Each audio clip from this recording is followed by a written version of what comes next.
हरि ओम श्री गणेशाय नमः।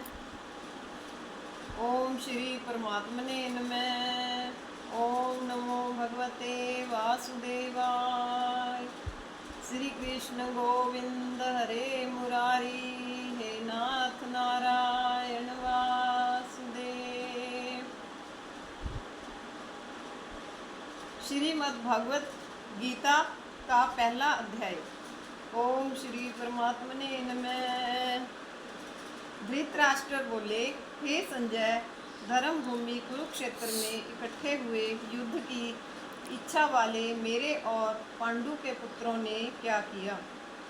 इस पर संजय बोले, उस समय राजा दुर्योधन ने व्यूह रचना युक्त पांडवों की सेना को देखकर और द्रोणाचार्य के पास जाकर यह वचन कहा, हे आचार्य, आपके बुद्धिमान शिष्य द्रुपद पुत्र धृष्टद्युम्न द्वारा व्यूहाकार खड़ी की हुई पांडु पुत्रों की इस बड़ी भारी सेना को देखिए।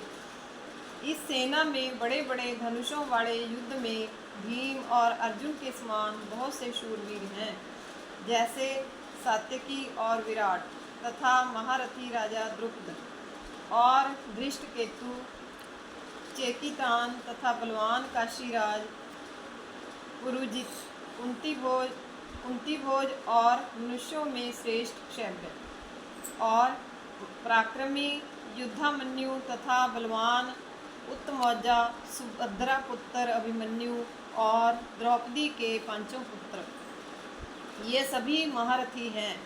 हे ब्राह्मण श्रेष्ठ, हमारे पक्ष में भी जो प्रधान है उनको आप समझ लीजिए। आपके जानने के लिए मेरी सेना के जो सेनापति हैं उनको कहता हूँ।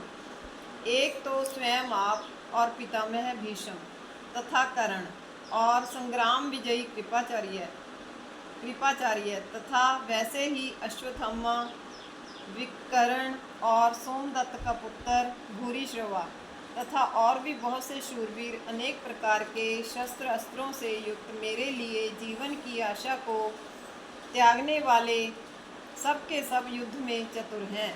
भीष्म पितामह द्वारा रक्षित हमारी वह सेना सब प्रकार से अजय है और भीम द्वारा रक्षित इन लोगों की यह सेना जीतने में सुगम है। इसलिए सब मोर्चे पर अपनी अपनी जगह स्थित रहते हुए आप लोग सबके सब ही निस्संदेह भीष्म पितामह की ही सब ओर से रक्षा करें। इस प्रकार द्रोणाचार्य से कहते हुए दुर्योधन के वचनों को सुनकर कौरवों में वृद्ध बड़े प्रतापी पितामह भीष्म ने उस दुर्योधन के हृदय में हर्ष उत्पन्न करते हुए उच्च स्वर से सिंह की नाद के समान गर्ज कर शंख बजाया। उसके उपरांत शंख और नगारे तथा ढोल, मृदंग और नरसिंहादि बाजे एक साथ ही बजे। उनका वह शब्द बड़ा भयंकर हुआ। उसके अनंतर सफ़ेद घोड़ों से युक्त उत्तम रथ में बैठे हुए श्री कृष्ण महाराज और अर्जुन ने भी अलौकिक शंख बजाए। उनमें श्री कृष्ण महाराज ने पांचजन्य नामक शंख और अर्जुन ने देवदत्त नामक शंख बजाया। भयानक कर्म वाले भीमसेन ने कौंडर नामक महाशंख बजाया। कुंती पुत्र राजा युधिष्ठिर ने अनंत विजय नामक शंख और नकुल तथा सहदेव ने सुघोष और मणिपुष्पक नाम वाले शंख बजाए। श्रेष्ठ धनुष वाले काशीराज और महारथी शिखंडी और धृष्टद्युम्न तथा राजा विराट और अजय सात्यकी तथा राजा द्रुपद और द्रौपदी के पांचों पुत्र और बड़ी भुजा वाले सुभद्रा पुत्र अभिमन्यु, इन सब ने हे राजन अलग अलग शंख बजाए। और उस भयानक शब्द ने आकाश और पृथ्वी को भी शब्दायमान करते हुए धृतराष्ट्र पुत्रों के हृदय विदीर्ण कर दिए।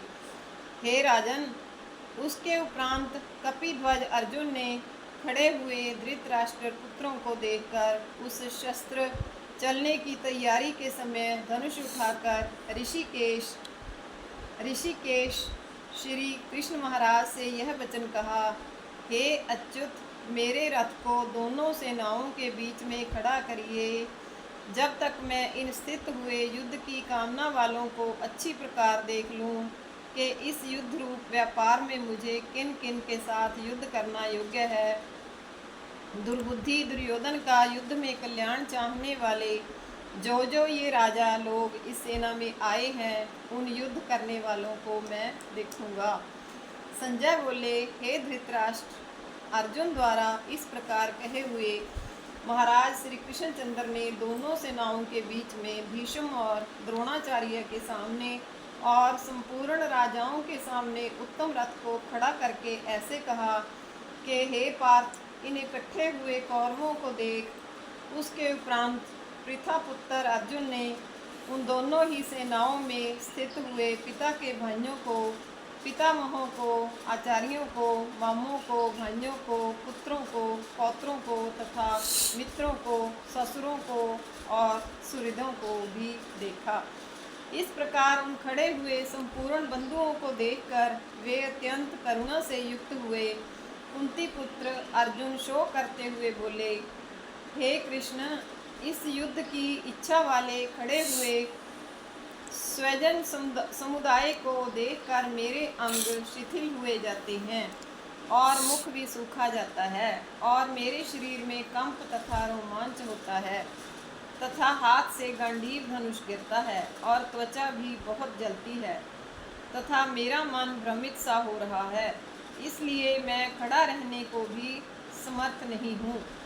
हे केशव, लक्षणों को भी विपरीत ही देखता हूँ तथा युद्ध में अपने कुल को मारकर कल्याण भी नहीं देखता। हे कृष्ण, मैं विजय नहीं चाहता और राज्य तथा सुखों को भी नहीं चाहता।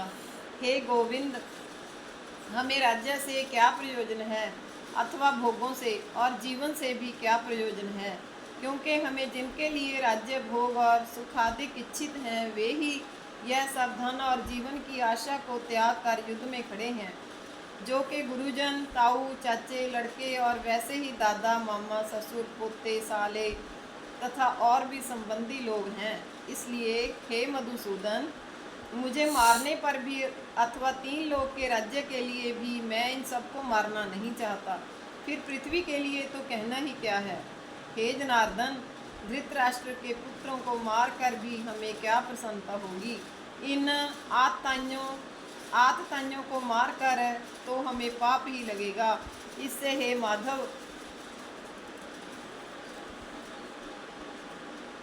अपने बांधव धृतराष्ट्र के पुत्रों को मारने के लिए हम योग्य नहीं हैं, क्योंकि अपने कुटुंब को मारकर हम कैसे सुखी होंगे।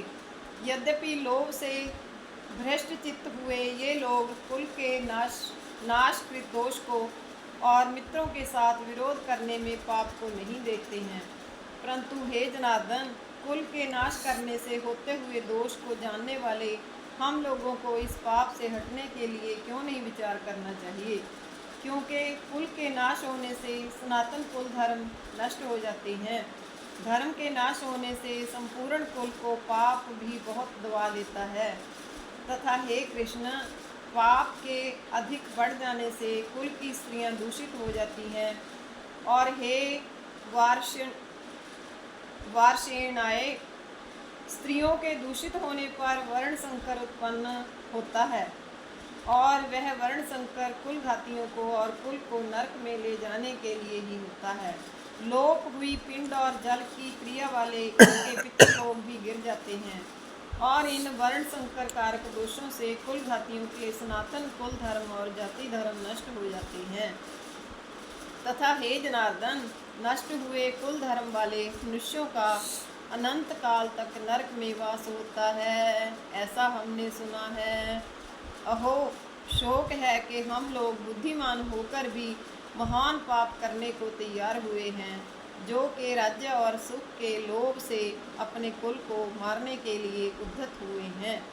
यदि मुझ शस्त्र रहित ना सामना करने वाले को शस्त्रधारी धृतराष्ट्र के पुत्र रण में मारें तो वह मारना भी मेरे लिए अति कल्याणकारक होगा। संजय बोले, रणभूमि में शोक से उद्विग्न मन वाले अर्जुन इस प्रकार कहकर बाण सहित धनुष को त्याग कर रथ के पिछले भाग में बैठ गए। ओम नमो भगवते वासुदेवाय। इति श्रीमद्भगवत गीता रूपी उपनिषद एवं ब्रह्म विद्या तथा योग शास्त्र विषयक श्री कृष्ण और अर्जुन के संवाद में अर्जुन विषाद योग नामक पहला अध्याय। बोल श्री कृष्ण भगवान की जय। श्री कृष्ण गोविंद हरे मुरारी, हे नाथ नारायण वासुदेव। श्री कृष्ण गोविंद हरे मुरारी, हे नाथ नारायण वासुदेव। अच्युतं केशवं राम नारायणं कृष्णदामोदरं वासुदेवं हरिं श्रीधरं माधवं गोपिका वल्लभं जानकी नायकं श्रीरामचन्द्रं भजे।